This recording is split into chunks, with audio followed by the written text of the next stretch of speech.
сүнс нь тэтгдэггүй. Энэхүү асуулт хүн төрөлхтний хамгийн тайлагчгүй нууц байсаар ирсэн.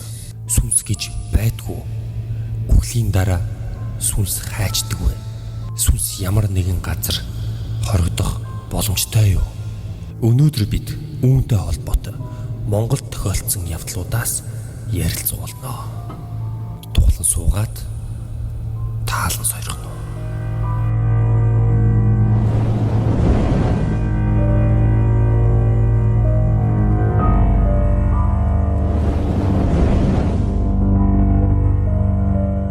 Ер нь дээрээс бид нэг сүнстэй байшин, сүнстэй газар, сүнстэй ямар нэгэн зүйл шүүгэлсэн газар гэж ярьсаар ирсэн те. Яг тийм муу зүйл шүүгэлсэн газар гэж ер нь байдаг юм уу гэдэг асуултанд хариулахын тулд өнөөдөр хэдүүлээ Монголд тохиолдсон хэд хэдэн газартай холбоотой болсон явдлуудыг хэдүүлээ ярилцах гэж байна. За тэгээ шууд орцгоё. Өнөөдөр ямар газар орсон бэ гэдгийг та нар таах гэж үзээрэй. За гэхдээ эхний газар юу вэ гэхээр 10 дугаар хороолол. 10 дугаар хороололд байгаа хүмүүс байна уу? Тэгвэл лайк дараарай. 10 дугаар хороололд 5 жилийн өмнө ёстой амар хоёр өрөө байр түрээсэлсэндээ төрөх төгчгсөн байсан болохоор нөхөр бит хоёр яаралтай хичээхэн байрнаас гарч өөр байранд орох шаардлагатай болсон юм. Зар харж байгаал баахан уцтаж байж нэг байр оллоо. Өвөл байсан болохоор байр олдохгүй байсан. Тэгэл очиод үзлээ. 9 давхарт хэрнээ модон шалтай. Хуучны сургууль имлэг шиг тийм нарийнхан шар модон шал байсан. Дээгүүр нь явхаар дуурна гэж чигтэйхэн. За тэр ч яах вэ? Гол ярианда орцгоё. Хамгийн анх энэ газар босог давснаас эхлээд л нуруугаар хүйд даагаад л манай нөхөрч хурдхан нүүхийн түүс болцсон байсан. Орхуул гэж байна. Би ч дотроо дургу байсан ч яалтчгүй байр олдохгүй байхад гээд орёо л гэлээ. Анх ороход аргал, арц, хомол гээл 9 шидийн юм байсан. Нэг тоогоогүй. Зүгээр л уугуулсан байхтаа гээл цэвэрлэл нүүж ирлээ. Эхний хэдэн хоног юу ч мэддэхгүй байсан. Харин нөхрийн дүү эхнэр хүүхдтэйгээ доронтоос нүүж ирээд манай хажуу өрөөг түрээслэхэр болов. Тэдний 2 настай хүүтэй. Хүүн орой болохоор л тааз руу хараад юм дагуулж хараад хоруугаараа заагаад амир цаанаал эвгүй байдаг байсан. Бас нөхрийн нэг эмэгтэй дүү хамт байдаг байсан.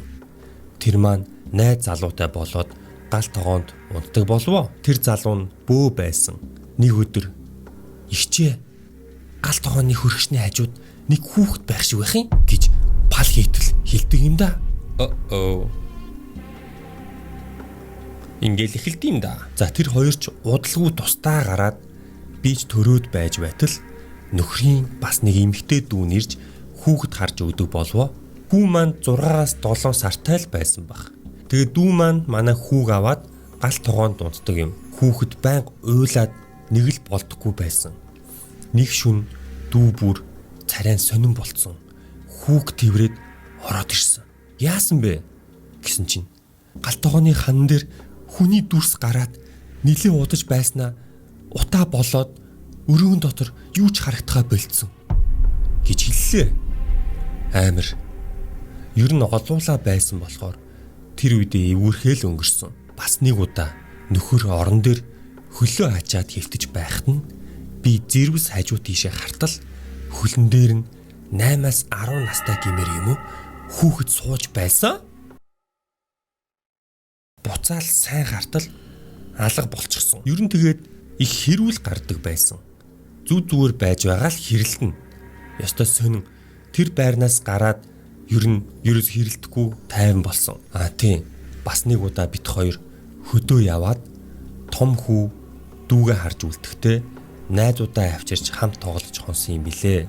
Тэгсэн нэг найз нь 0 орох гэж яваад жижиг өрөөрөө шагаасан чинь нэг найз нь цон хонгоолгоод гадагш нь хөлөө унжуулаад сууж байсан гэсэн.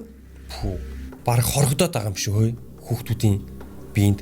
Тэгэл араас нь цэмээрхэн очоод гинэд татаал унгаагаад алгадаа цэрээсэн чинь бүр юу ч санахгүй би яасан бэ гэд гайхаад байсан гэсэн. Өөрөө тэгж хөлөө унжуулж сууж байснаа ерөөсөө санахгүй мэдэхгүй байна гэд ядж яхад 9 давхарч үдээ. Эрүүл ухаантай байсан бол 9 давхар тэгж сууж чадах хүн хэн билээ. Нэг шүн манаа нөхөр ганцаараа компьютер дээр тоглоод сууж байсан чинь араас нь хүн хараад байгаа юм шиг амар эвгүй байсан гэсэн. Йоо, энэ амар эвгүй санагдчих шүү. Ингээд бисийн тоглохоор ингээд бацаанаар ард ингээд хараад зогчдөг штэ. Хөрхи компьютер дуртай сүнс байсан юм байлгүй дээ те. Ганц тоглолч нэзтэй. За хамгийн амар нь манай хүн хөдөөрөө зайрмаг зөөж зардаг байсан юм. Би төрчихсөн. Хүү 2 сартай л байсан бах. Яг хоёулахнаа хонсон шин унтаж байтал коридорт нэлээ олон хүн юм яриад байна. Яриа амар тод хэрнээ яг юу ярьж байгаа нь огт сонсогдохгүй. Бараг 10-аад минут ярилцсан. Тэгж байснаа зарим нь галт тогоо руу ороод, зарим нь үүд рүү нэвтлээд гараад, нэг нь шууд том өрөөнд ороод ирсэн. Би нурууга үүд рүү харуулад хүүгээ урдаа тэврээд унтаж байсан. Тэгсэн яг миний ард удаан алхаж ирээд цогсоод дээрээс тонгоодог юм да. Дууж гарахгүй, хөдөлж чадахгүй, ёстой там гэж тэрл байх. Өвөө дотроо дуудаад л хүүгмийн тайван орхиорой намааг аваад явбал яв гээл дотроо би өгүүлсэн. Үнэхээр амар. Тэгсэн хэрнээ би буруу хараад хитэж байгаа байж тэр сүнсний дүрхийг нэг л сонин яг харсан юм шиг мэдрээд байсан. Халимаг үстэй 40-45 орчим насны эмэгтэй хүн байсан. Ийм л юм мэдэрсэн дээ. Шууд л яаж ийж байгаад нүгээд л өөр байранд ороход тэр бүх айдас ор мургүй алга болсон. Окей. Ер нь л дайжгүй түүх байна. Дайжгүй түүх вэ шүү. Сүүлийн хүүгээ тэврээд намайг яавалчъя гэдэг хэсэг сайхан санагдлаа. Ихийн сэтгэлээ гэж байна. Тэгэл хүүхдтэй хүн тэгэл цагаад болвол тэгэл тийм л болдог бах те. Надад бол хүүхдтэйгийн 6 сартай байхад өөртлөө дунтаж өгдөг дүүл их гой санагдлаа. Би чинь хүүгээ 2 сартай байх нь ажилдаа ороод их ядардаг байсан. Тэр дүү миний том хүү аав 3 л өсгсөн гэж байна. Окей. Пүү комент дээр баг нэг байртай хүн байгаа юм шүү. 10-ын номингийн тэнд байдгүй гинэ. 10-ын тэнд нэг дажгүй үсчэнтэй болоод 2 жиг шахуу очиж хүсээ янзлуулдаг байсан юм. Үсчин хүүхэн нэг л бие ард зачглаа. Нэг оюутан охин байдیں۔ Чолко орж ирж тайруулаад л гардیں۔ Хажуу 9 давхар байранд олуула түрээсэлдэг юм гисэн. Тэгсэн тэр байранд нь эрэгтэй хүүхдийн сүнстэй гинэ. Шүн унтаж чадхаа байлаа. Булан л зогсож байгаа юм харагдаад унтахаар хажуугаар юм сүйтгэнээд гээд яриад гарах юм гэж билээ. Йоо, уншсан яг тэр санаанд ортох шүү гэж байна. Окей. Ер нь Монголын угсрал байрнууд чи одоо бол бас олон жил болж байгаа шүү дээ. Бас одоо бол бас л ер нь нэлээд түүхтэй болж байгаа. Тэгээд тэрдээ бас холбоотой юм харагддаг болсон юм бах та энэ ч одоо. Миний түрээсэлдэг байсан байр бас тийм байсан. Хажууд эздүүд нь байдаг. Тэгээд наадмын амралтаар эздүүд нь хөдөө явцсан. Би 3 өрөө байранд ганцаархнаа хид хонсон. Тэгээд нэг шүн цонх руу хараад унтаж байсан чинь хаалгаар нэг юм орж ирээд хүнчлэлэн дээр явж байснаа ташааны хажууд ирж зогсоод дээрээс хараад л байсан. Би хажуу тийшээ хараад хөвцсөн. Нүүрлүүнд харах гэсэн. Хөшөөд хөдөлж чадахгүй. Ер нь яг л ингэдэм юм шиг байна. Хөшөөд хөдөлж чадахгүй, дуурч чадахгүй болд юм шиг байна. Яг эвгүүтгэхээр дотроо мэддэг хамаг маань мэгзэн нөлөөлдгүү сүултээ нөгөө сүнсээ пэгээр нь дуудаад л хаахаа гинэ. Цаад өрөөнд 2 эмэгтэй хүн шинэлдээд юм яриад байсан. Тэгснээ нэг нь орж ирээд үсээр оролдоод байсан.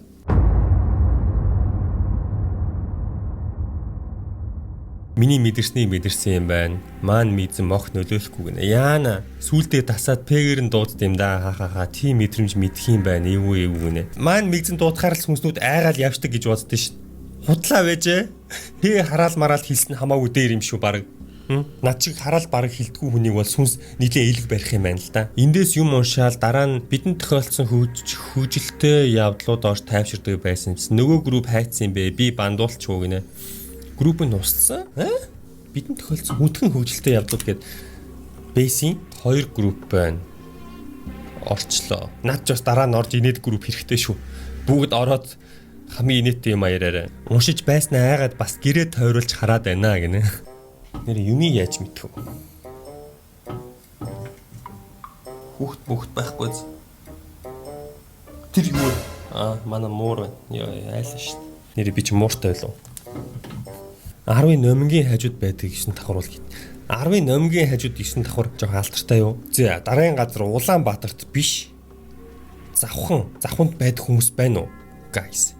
Цоо шинтхэн хитгэн хоногийн өмнө постлогдсон болсон явдал байна. Энэ группт завхны ах эгч нар байна уу?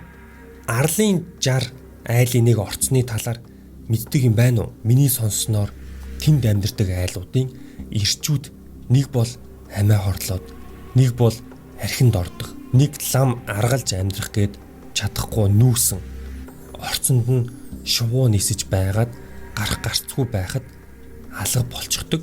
Орцны үүдээр нь ороход л хүйд даадаг гэж хүмүүсээс сонсож байсан юм. Мэддэг хүн байвал доор комент хэсэгт бичээд өгөөч. Их л эвгүй гэсэн. Гэхдээ өөрт минь тохиолдож байсан зүйлийг ярив. Би 10 жилдээ завхны 2 дугаар сургуульд сурч байсан. 8 дугаар ангид байсан шиг л санагдаж байна. Хичээлийн олон корпустай. Манайх 4 дугаар корпуст ордог байсан. Өглөө дээжээрээ хөрвүүлээд их эрт очдог байсан.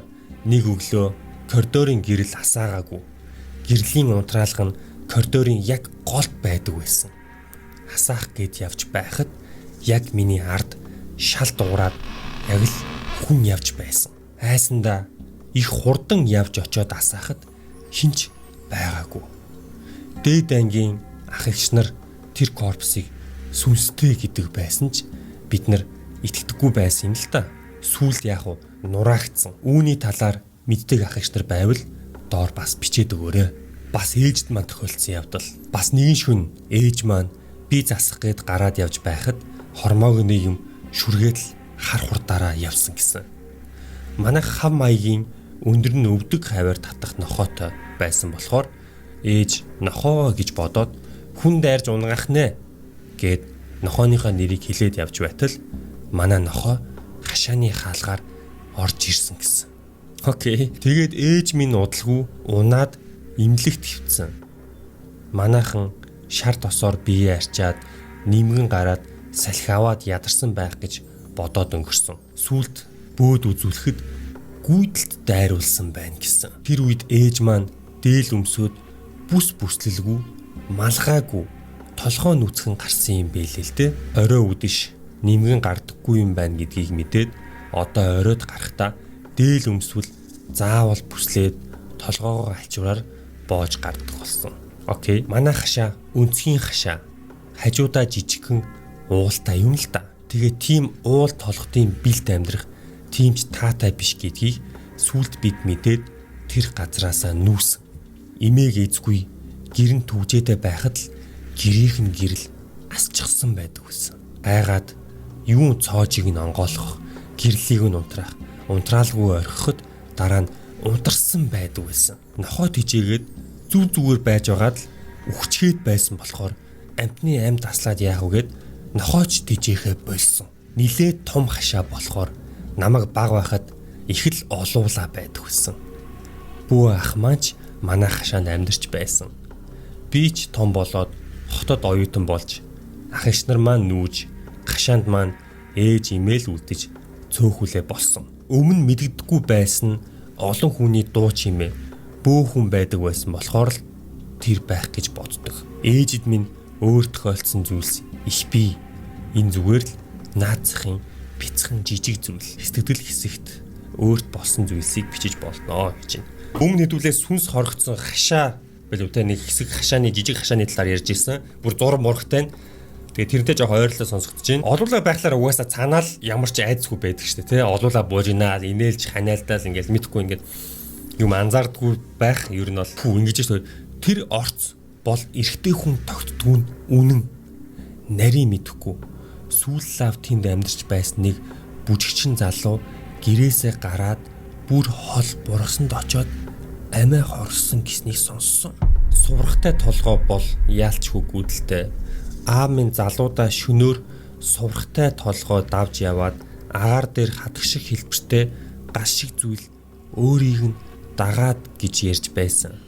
Бас төвийн тойргийн артлын жижиг хавцал бас л ээгүү гэж байна. Бичвэл их юм байгаа гэж байна. Завханд бас нилээн адал явдалтай юм биш үү? Тэр орцонд эрэгтэй хүн тогтдгүй миний зүс таних хүмүүсээс тэр энэ өөд боллоо гэдэл байдаг байсан юм. Одоо мартчихэ. Тэр орцонд орж нуугдаж их л тамхилдаг байлаа. Хар хэрэг эсвэл зарим үед илээ шувуу хүртэл орчихсон. Шатны бариулан дээр сууж байдаг байсан. Тухайн үед айдгүйч байж дээ гэж юм. Игүүлийн бүр ингэ нүдэн харагдаад байгаа орцонд ягаад ч юм. Тэгээ бүгд яг ижлэгийн бичээд шүү. Тэр 60-ын орцонд эр хүн тогтгүүл гэдгийн хид хідэн бэлэвсэн эмгтээчүүд байдаг. Тэр орцны байрнууд нь ч хямдхан байдаг. Зөндөө орж арх уужл байсан юм. Мэдгэдэггүй юм. Гэтэ сүүлийн үед гайгүй болсон байж магадгүй. Гэр бүлэрээ хүмүүс байрыг нь түрээслэл байгаал байх юм гинэ. За дараагийн газар ямар газар гэж бодож байна? Таагаараа. За энэ жоохон сонирхолтой санагдаж байна. Гэтэ Монгол биш. Гэтэ Монголтой ойрхон Ирээний талаар байна. Ирээн ёстой эвгүй газар юм а гэж байна. Окей. За 100 хэрэгцээний юм авах санаатай Ирээн явж 3 хонсон юм а. Эхний өдрөөсөө эвгүй ойргоод эхэлсэн. Миний буудалсан буудал тийм байсан юм уу? Бүү мэд. Ганцаараа ууг нь тэнд явсаар байгаад би бүр сурчсан. Айдгүй байсан болохоор Ирээнд ганцаараа тэнэж авсан. Өдөржин зээлэр манайхан худалдааны газар гэдгээр нь мэднэ. Тэнээд орой салж унах гэсэн юм авсан хэдэн юм нэг газар бөөнүүлж тавиад унтлаа. Шүн миний өрөөний хаалгыг тогшоод байхаар нь нойрондоо харам хүн чинь амандаа хэрэлцээр хаалгаа онгойлготол хүн байдаггүй. Би хүүхэд сахилахгүйдэж явсан юм болов уу гэд нээх тоосонгүй. Угаасаа элдвийн юм бодож өөрийгөө айлахыг хүсээгүй. Гэхдээ буудал шүн хаалга онгойлгох нь ерөн жоох хосолтой.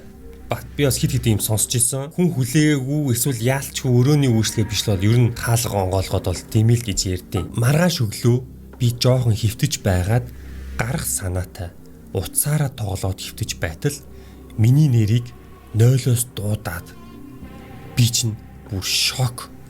Ахаад чангасан чинь нэрэл дуудаад оо shit ямар буудалд орчваа гэж бодоод найз руугаа WeChat-аар залгаад хэллээ.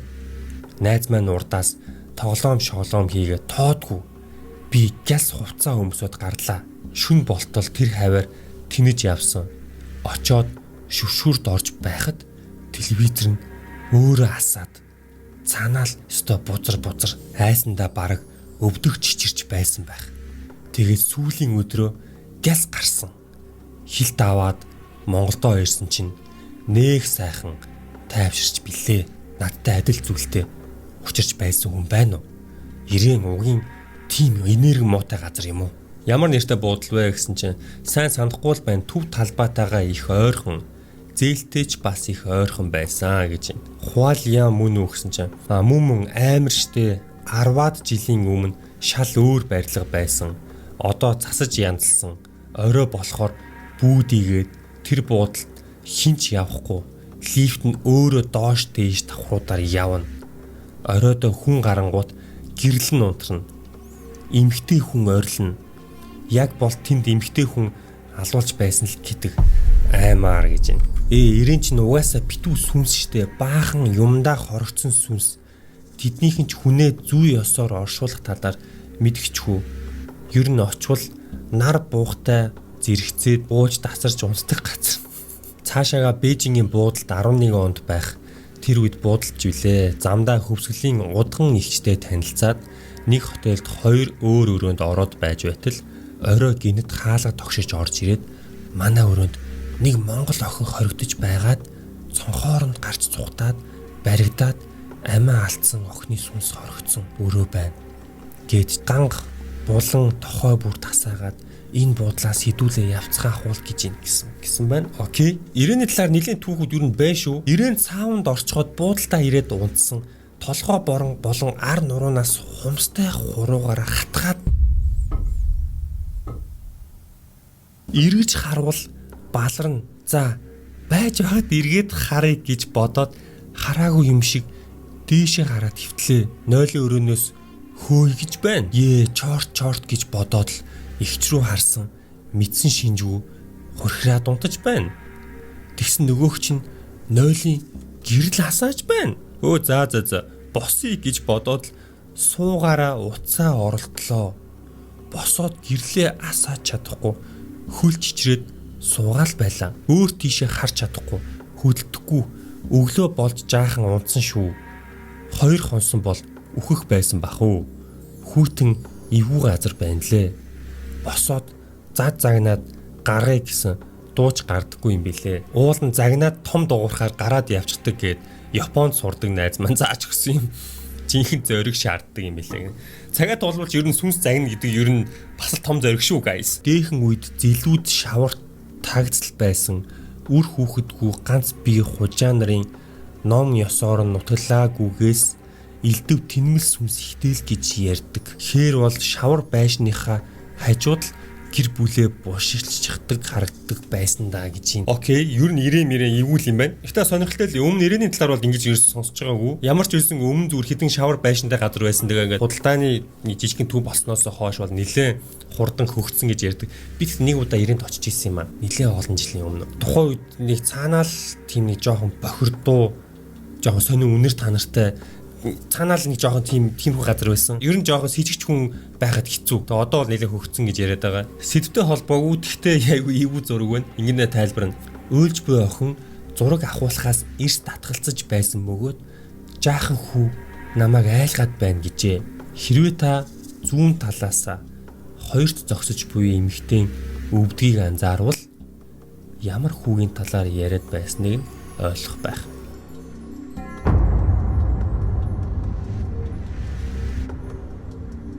What?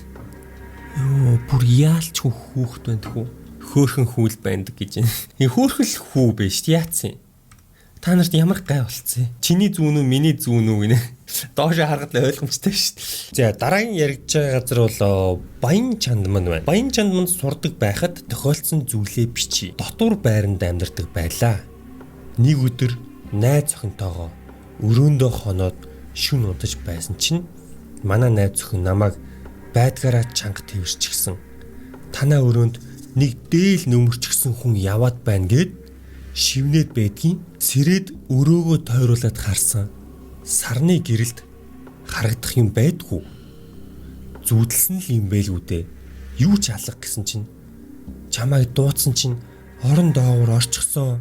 Хардаа гэдгийн шүн харанхуй өрөөнд орон доогуура харна гэдэг хөөхөн зориг шаарддаг юм билээ. Найз охиноо айж ядаж байхад нэмж айлгачихгүй санаатай нэг зоригтой амтан орныхоо доошо тонгоогоод л харлаа. Дотроо бол 9 шидийн бодоостой хэцүү хармааргүй байсан. Сонголт байхгүй залуу мөн. Сүнс байсан ч харахаас өөр арга байхгүй. Ашгүй юу ч алга. Хоосон байна. Юу ч алгаа битгий аа гэсэн чинь гэрлээ хасаата гэдгийн. Орноосоо босоод унтраалга руу явах гэсэн. Яг хажуугийн орон дээр нэг дээл нөмөрчихсөн хүн сууж харагдаад нүд харанхуулаад л явчихсан. Шууд нүдээ ханаад унтраалга руу гараа сунгаад очисон. Гэрэл асаагаад эргээд харахад алга болчихсон. Тэр үеэс сэтгэл санаа тавуутэд болтгүй ээж рүүгээ яриад өрөөндөө юм хараад гисэн үзэж хардаг хүнээс асуугаад арц илс энтер өгч явуулсан гэн хэрэглээд зүгээр босно доо гэж. Яг л би бол бас тэгэл байсан бах. Юу юм нүдэ ханаал за гэрэл энэ авд байгаа гэл гараа сунх байсан бах. Төвийн дотор байрнууд бүгд эвгүй байд юм шигэ. Ер нь оюутны дотор байр гэж би зөндөө бас ингээд бусын явдлуудаар зөндөө сонсч ийсэн. Гэтэ нэг энерги байдаг бах тийм. Одоо ингээд нутгаасаа гэрээсээ хол байгаа оюутнууд ингээд холоос ирээд гэрээ сандаг тэр ингээд шаналл нь үлддэг юм шиг. Тэ? Бас тийм байж болно шүү дээ. Тэгээ ингээ олон оюутны олон хүмүүсийн ганцаардаа шаналл бас гадаад сурах чинь бас хэцүү шүү дээ. Ялангуяа ганцаараа байвал те. Тэгээ тэр бас нөлөөлдөг гэж магадгүй. Зүгээр миний бодлоор л. Өмнө Говь аймаг Номгон сумын дотор байранд ихчтэйгээ суудаг байхад манай байрыг нийтдээ сүнстэй ялангуяа 9-р тасаг буюу манай тасхийг гэдэг байсан. Игчнэр шүн өрөөний голд эмхтэй хүн зогсож байдаг гэдэг байсан. Нэг шүн яалтчгүй сэрлээ. орны урдуур хөшгтэй тэрний завсраар харахад нэрэл хүн цогсож байсан да. Жаахан хүүхэд юугаа мэдэх үү?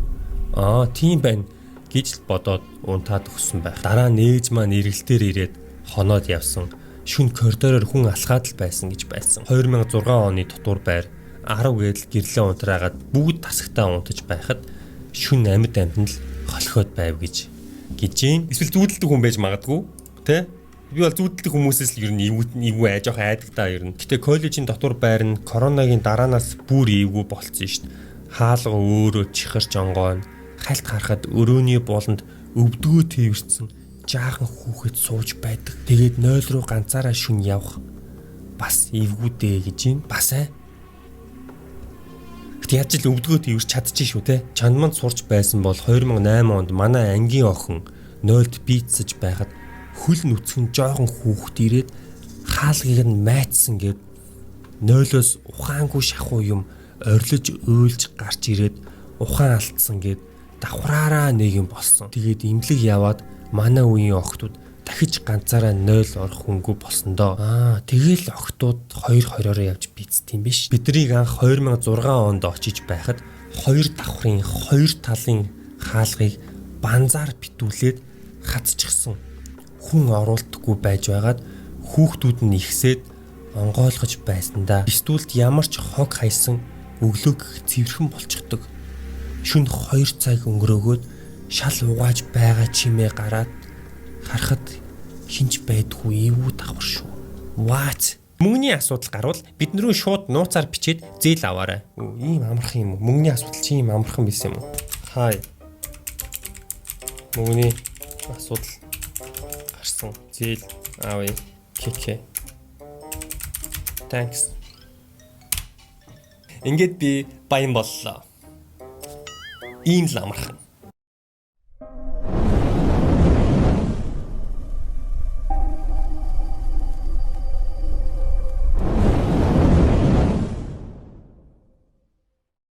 За. Өнөөдрийн түүхүүд бол ер нь бол хөөрхөн шүү.